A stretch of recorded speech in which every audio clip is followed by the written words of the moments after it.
In the previous lessons, I've talked some about hashing and hash codes, and you need to know what that is and how it works in Java.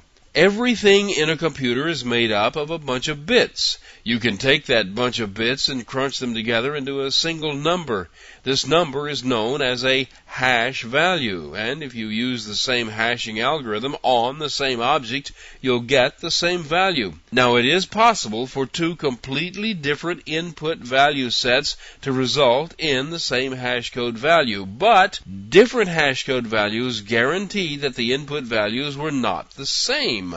The Java object class has a method named Hashcode that returns a hash value for that object. Therefore, every object in Java has a hash value, even though the value is not guaranteed to be unique. It's common for a class to override the default hashcode method and use the data inside the extended object as the basis of the hashing algorithm. You could, for example, create a class that contains a character string.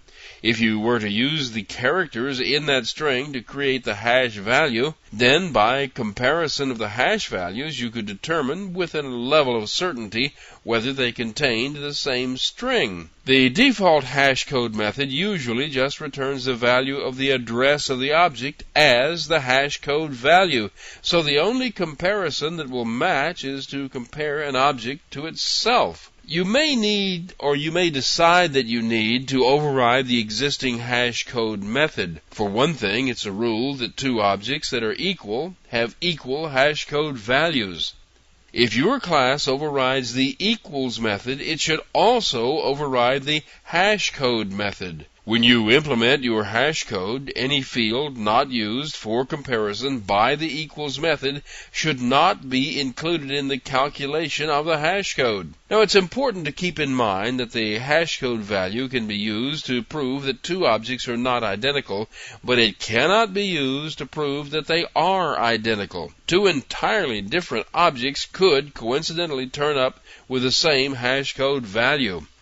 A hashcode can be used to store items and then locate them later rather quickly. If you key the stored items by their numeric hashcode and you come back to find them later using the hashcode, you can tell quickly if it isn't there. If no hashcode matches, you don't have it stored. If the hashcode does match, then you have a strongly probable candidate. Or you may have more than one candidate.